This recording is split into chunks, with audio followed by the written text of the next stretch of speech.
किसानों को प्रधानमंत्री फसल बीमा से जोड़ने के लिए कृषि मंत्री कमल पटेल ने राजधानी से जागरूकता रथ को हरी झंडी दिखाकर रवाना किया। इस दौरान मंत्री कमल पटेल ने तत्कालीन सीएम कमलनाथ पर किसानों को फसल बीमा का लाभ नहीं देने का आरोप लगाया। प्रधानमंत्री फसल बीमा से अधिक किसानों को जोड़ने के लिए कृषि मंत्री कमल पटेल ने मंगलवार को अपने शासकीय आवास से जागरूकता रथ को हरी झंडी दिखाकर रवाना किया। मंत्री कमल पटेल ने मीडिया से चर्चा करते हुए बताया कि फसल बीमा कराने की अंतिम तारीख 31 दिसंबर है। मंत्री कमल पटेल ने बताया कि बीमा कराने के लिए किसानों को कुल बीमा राशि का 1.5% हिस्सा देना होगा। मंत्री कमल पटेल ने बताया कि पिछले साल 66,000 किसानों को 9,286 करोड़ 20 लाख की राशि दी जा चुकी है। इसके साथ ही वर्ष 2018 और 19 का प्रीमियम भी दिया जा चुका है। कमलनाथ को आड़े हाथ लेते हुए मंत्री कमल पटेल ने कहा कि कमलनाथ ने किसानों को फसल बीमा का लाभ नहीं दिया था। मंत्री कमल पटेल ने कहा, अगर कमलनाथ में थोड़ी सी नैतिकता है तो कायदे से उन्हें किसानों से माफी मांगनी चाहिए। एक सवाल का जवाब देते हुए मंत्री कमल पटेल ने कहा कि प्रदेश में खाद की कोई कमी नहीं है। ब्लैकर लोग खाद की कमी को लेकर अफवाह फैला रहे हैं। रबी 2021 की फसल जो अनाज है, दलहन है, तिलहन है, जो रबी की फसल 2021 की है, उसका फसल बीमा की आखिरी तारीख 31 दिसंबर 2021 है और इसलिए ये रथ प्रचार प्रसार के लिए हम रवाना कर रहे हैं ताकि किसान अपनी फसल का बीमा करा सके। जो बीमा कराएगा किसान, उसमें 1.5% राशि उनको जमा करना पड़ेगी।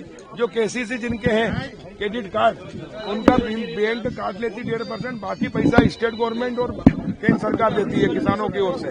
मान लो 10% में बीमा हुआ तो 1.5% किसान से लेंगे तो 8.5% प्रदेश सरकार और केंद्र सरकार देगी। अगर 15% में हुआ तो 13%, 13.5% प्रदेश और केंद्र सरकार देगी। और इसलिए किसान भाइयों, सरकार आपकी हितैषी है। प्रधानमंत्री फसल बीमा से पिछली बार हमने 9,286 करोड़ 20 लाख 47 लाख 67 हजार किसानों के खातों में जमा कराया है। जो कमलनाथ जी नाक जैसे बैठ कर दंग मार के 18-19 का नहीं दिया था। 18 और 19 का बीमा शिवराज सिंह जी के मुख्यमंत्री बनते से हमने प्रीमियम जमा किया, तो केंद्र सरकार ने भी किया और उसके कारण किसानों को 9,226 करोड़ 20 लाख मिला है। ये मिलना था 2,000 करोड़ और ज्यादा, लेकिन कमलनाथ जी ने एक पाप तो ये किया कि किसानों को बीमा नहीं दिया, लेकिन जो स्केल ऑफ फाइनेंस था उसका 75% कर दिया ताकि प्रदेश सरकार को प्रीमियम जमा न करने पड़े। इसलिए 25% बीमा कम मिला है। मैं मांग कर रहा हूं कमलनाथ जी, आप किसानों से माफी मांगे कि हाँ, किसानों के साथ हमने तो धोखा दिया, किसानों को प्रीमियम कम करके, जिससे किसानों को नुकसान हुआ और 1 रुपया नहीं दिया था। इस बार 20 का बीमा भी 7-8 हजार करोड़ मिलने वाला है। 1 महीने के अंदर किसानों के खातों में जमा करा रहे हैं मुख्यमंत्री जी के नेतृत्व में। और ये दिसंबर का 31 दिसंबर तक जो किसान बीमा करा लेगा, जो किसान अऋणी है या डिफाल्टर है, वो किसान अपने सोसाइटी में जाएं, बैंक में जाएं और ऋणी केसीसी नहीं भी है तो भी उनका भी बीमा होता है और वो भी बीमा करा ले ताकि अपनी सुरक्षा, फसल को सुरक्षा कवच मिल जाए। देखिए, सुनिए, खाद की कमी नहीं है। पिछली बार सुनिए, पिछले बार से ज्यादा खाद हमने उपलब्ध कराया है। पिछले बार मैं सुना, आपको बताना चाहता हूं, सुनिए, पिछली बार आज तारीख तक 81 लाख हेक्टेयर में बोनी हुई थी। आज तारीख तक इस वर्ष हमने 92 लाख हेक्टेयर में बोनी कर चुके हैं। पिछले बार 15,25,000 खाद उपलब्ध हुआ था मीट्रिक टन। इस बार हमने 16 लाख मीट्रिक टन उससे ज्यादा खाद उपलब्ध करा दिया। हाँ, अंतर है, पहले खाद अनलिमिटेड दे देते थे और इसलिए लोग ज्यादा खरीद लेते थे, ब्लैक में बेचते थे, चाहे वो व्यापारी हो चाहे दूसरे लोग हों ब्लैक बेचने वाले। इस बार प्रधानमंत्री नरेंद्र मोदी जी के नेतृत्व में हमने तय किया, भारत सरकार ने, कि पीओएस मशीन से हम देंगे, किसान को बही के आधार पर देंगे, जितनी उसकी जमीन है उतना उसको खाद मिलेगा ताकि किसान को ही 100% खाद मिले, ब्लैक करने वालों को नहीं मिले। और इसलिए ब्लैक करने वाले लोग अराजकता फैला रहे हैं, माहौल खराब कर रहे हैं, चिल्ला चोट कर रहे हैं, लेकिन और जहां जहां कालाबाजारी है हम उनके खिलाफ भी कार्रवाई कर रहे हैं। हमने पहले 75% सोसाइटियों को, 25% व्यापारियों को दिया था, अब हमने 70% सोसाइटी, 30% व्यापारियों को दिया है। अभी जो डिफाल्टर किसान है और जो अऋणी किसान है उनको हमने निर्देशित किया कि सोसाइटी से ही बटे, क्योंकि वो जो डबल लाख से दे रहे थे वेयर हाउस से, उसके कारण किसान ज्यादा इकट्ठे हो जाते थे और पीओएस मशीन बंद हो जाती तो वहाँ थोड़ी अराजकता हो जाती है। लेकिन जहां जहां भी गड़बड़ियां हैं हमने उनके खिलाफ एफआईआर कराई है और मैं विश्वास के साथ कह रहा हूं, किसान भाइयों, आपको कोई कमी नहीं आने देंगे खाद की, जो किसान है। लेकिन जो किसान नहीं है वो ब्लैक में बेचना चाहते हैं, उसको बिल्कुल नहीं देंगे।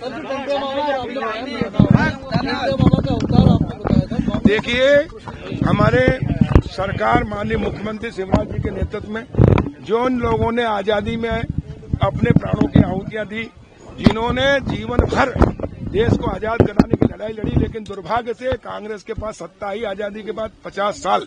इन्होंने उन आजादी लोगों को जिन्होंने आजादी दी थी उनका नाम गुमनाम कर दिया और अपने एक ही परिवार को आजादी का श्रेय दिया। जैसे एक पेड़ को काटने में 100 मजदूर लगते हैं, 3 दिन रात मेहनत करके काटते 3/4 कट जाता है, उसके बाद 4 लोग रास्ता बांध के खींचते हैं और पेड़ गिरा देते हैं। राहगीर सोचते हैं कि 4 लोगों ने इतना बड़ा कमाल कर दिया।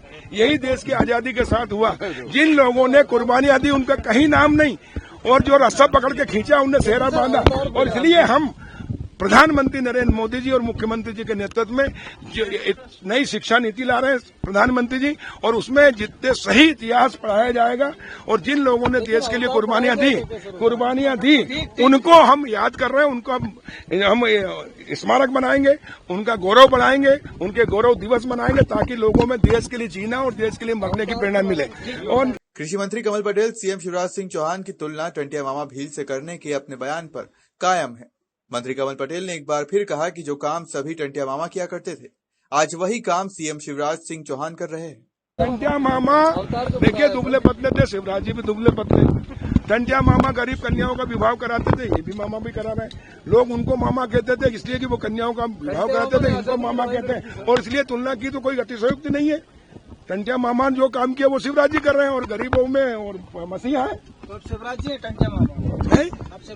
जो काम टंटिया मामा ने किया था गरीब और देश के हित में, वही काम प्रदेश और देश के हित में शिवराज जी कर रहे हैं गरीबों के लिए। और इसलिए गरीबों के मसीहा, सब बहनों के भैया हैं, बच्चों के मामा है, युवाओं के हृदय सम्राट है, और गरीब माता पिता के सरवण बेटा भी है। शिवराज सिंह चौहान सरवण भी है, टंटिया मामा भी है, गरीबों का हितैषी भी, गरीबों का मसीहा भी है।